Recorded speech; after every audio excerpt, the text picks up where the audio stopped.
Ariel Helwani in Las Vegas alongside the UFC bantamweight champion Dominick the Dominator Cruz. And Dominick, it is good to see you. We are 24 hours removed from the Ultimate Fighter's final episode. First things first, though, I see you running around here.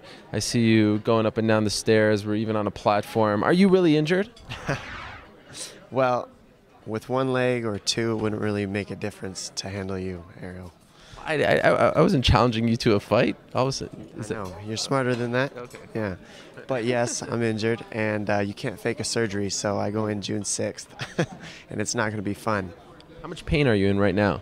Actually, it's a very weird injury because there is no pain. It's one of those things where I tore my ACL, and I'm actually lucky that that's all I tore.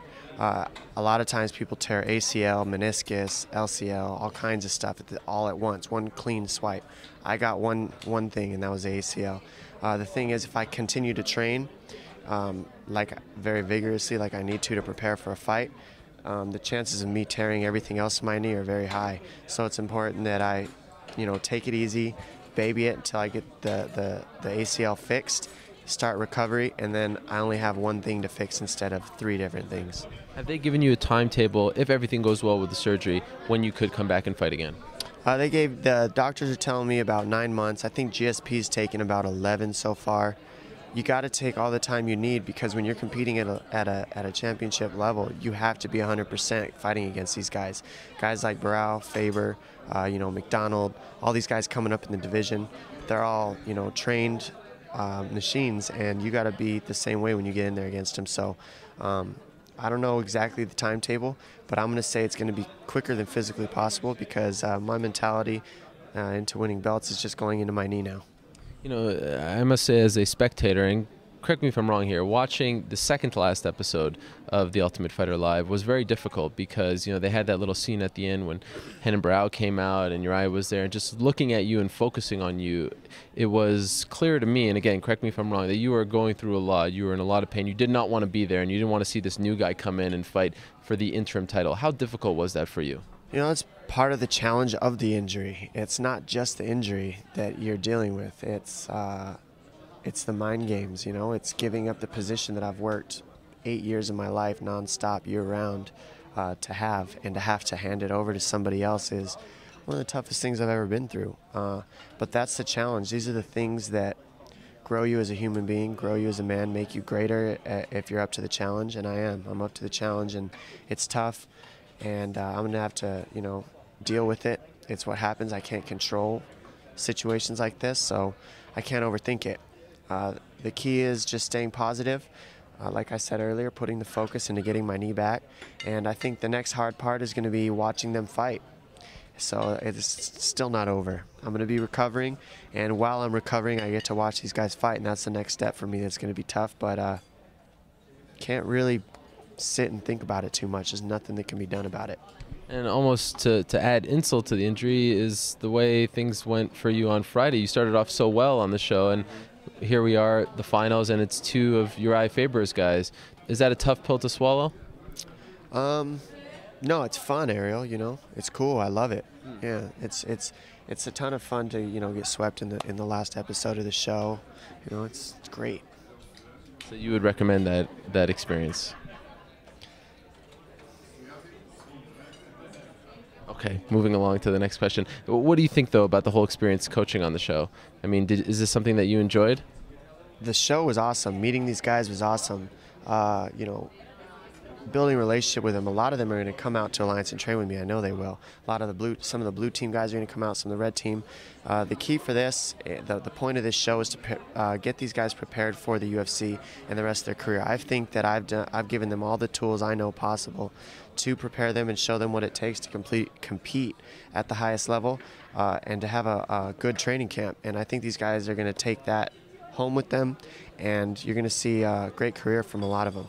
You see any future champions here or any future contenders? If so, are there a couple guys that really stick out? Yeah, I mean, it's hard to say who sticks out because you look at the entire show, and the whole show is a roller coaster of wins, losses. The thing about fighting is it's so much of a mental game that it's whoever's mind is in it that night most of the time is going to win it. You can't talk about you can't prepare for what's going to happen to these guys before fights to deal with mentally. You can't prepare with, you know, bad things happening and then they got to take it into the fight with them. Those are the things that make a champion or not, is how you deal with the adversities in life and carry that, and not carry it in the cage with you. You're still able to focus, take care of the task at hand, perform at the highest level no matter what's going on around you in your personal life, and to be able to give the sacrifices that it takes to become a champion, to not go out, to not, you know, be doing eating bad, to be just giving up, be willing to give up anything to have that belt. That's what'll make a champion, and I think a lot of these guys have that potential. We'll see if they use it to the fullest. Okay, final thing, we'll get 2 predictions from you, and then we'll say goodbye. First one, Ally Quinta, Michael Chiesa. I know they're not your guys, but you've been around them for a long time now. Who are you picking? I'm taking Quinta in this one. I think that he's going to be harder to hit. His footwork, his in and out, the low kicks that he's throwing are going to set up a lot of the punches that he throws on Chiesa. And I see him just being hard for Chiesa to get a hold of and take down, and getting picked apart in 3 rounds, going to a decision. Again, though, you can't count out Chiesa. That dude's tough as nails. He's hearted through this entire tournament with, you know, one of the toughest things physically possible to deal with. Like I said, to deal with something like a family member passing and to come through and win this, that's exactly what I'm talking about. Not letting things that happen outside the cage affect what you're doing in there. And he's done an outstanding job of that. I tip my hat to him for his attitude, his positivity, and the way that he's handled this. And, you know, my prayers go out to him and his family. And I hope that he does well on the show. But if I had to choose a winner, I would say Quinta's going to be a little bit tough for him to handle. And then July 7th, Urijah, Faber, Renan Barao. Who are you picking? Maybe not who you want to win. And I have a feeling it may be Urijah, just so that you can meet again. But who are you picking?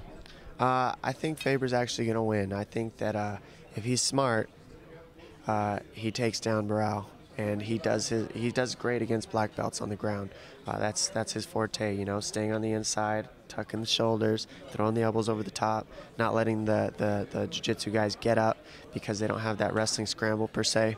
So as long as he can do that with Barao, he'll be fine. But Barao's very good at controlling the range. He's got good power, good sequence and combinations. I think that he is going to be able to keep Faber out for a good amount of time on the outside and pick him apart and force Faber to take bad shots. But I think in the end, Faber's going to be able to grind out a win against him in a decision, I think. And in a 5-round fight, I favor Faber. All right, well, Dominick, I remember 2 years ago us being on Versus, talking about maybe one day you and Urijah coaching. I think you did a fantastic job. You represented yourself in the sport very well. Good luck with the surgery, and can't wait to see you come back and defend the title. Thank you. One leg or not, I'll still whoop your ass. I agree.